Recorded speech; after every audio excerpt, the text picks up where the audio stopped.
السلام علیکم ورحمۃ اللہ وبرکاتہ۔ الحمدللہ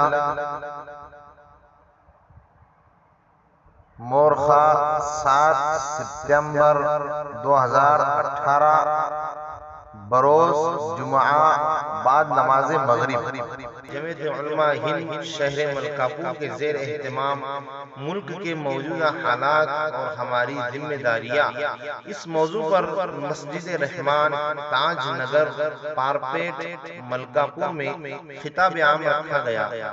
الحمدللہ ناظرین پروگرام حافظ شکیل صاحب نے آنے والے مہمانوں کا استقبال کیا اور حافظ محمد صادق صاحب کی خوشنما تلاوت قرآن پاک سے باقاعدہ پروگرام شروع کیا گیا۔ اس کے بعد حافظ سید ساجد نے موجودہ حالات کے پیش نظر نعت پاک پیش کی۔ نعت پاک کے بعد ضلع بلڈھانہ کے صدر مولانا عمران صاحب نے اس پروگرام کی غرض و غایت مختصر الفاظ میں پیش کی۔ ساتھ ہی صوبہ مہاراشٹر کے جنرل سیکریٹری حضرت مولانا مفتی محمد روشن شاہ صاحب قاسمی نے مفصل انداز میں الیکشن کارڈ کی اہمیت بتلائی، جس میں آپ نے بتایا کہ آج پورے ملک میں 11 کروڑ مسلمانوں کے نام الیکشن رجسٹر سے خارج ہے، اور ساتھ ہی یہ بھی واضح کر دیا کہ ووٹنگ کرنا ہمارے لیے آج کے موجودہ حالات میں کتنا ضروری ہے اور اہم ہے، مگر مسلم معاشرے میں اس سلسلے میں کوتاہی پائی گئی۔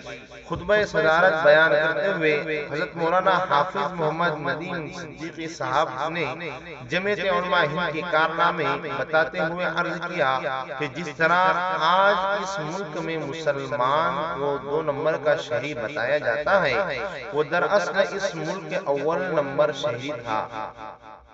اس ملک کو آزاد کرانے میں جو سب سے اہم کردار ادا کیا ہے وہ ہے جمعیت علماء ہند۔ ساتھ ہی مولانا ندیم صدیقی صاحب نے مسلمانوں سے درد مندانہ اپیل کی ہے کہ آج ہر مسلمان اپنا نام ووٹر لسٹ میں شامل کر لے۔ الحمدللہ پروگرام اپنی پوری کامیابی سے پائے تکمیل تک پہنچا۔ پروگرام میں مہمانان خصوصی کی حیثیت سے ناندورہ شہر کے صدر حضرت مولانا عنایت اللہ صاحب، مدرسہ دارالعلوم یوسفیہ ملکپور کے ناظم حضرت مولانا عارف صاحب اشاعتی، مدرسہ اشاعت العلوم چاندو بسوا کے محتمم حضرت مولانا انصار صاحب، اور شہر ناندورہ کی مشہور شخصیت حاجی اشرف صاحب، اور شہر ملکپور و اطراف سے علماء و حفاظ اس پروگرام میں شریک رہے۔ آخر میں شہر ملکپور کے صدر حضرت مولانا عبداللہ خان صاحب اشرفی نے آنے والے مہمانوں کا شکریہ ادا کیا۔ اس کے بعد صدر صاحب کی دعا پر پروگرام کا اختتام ہوا۔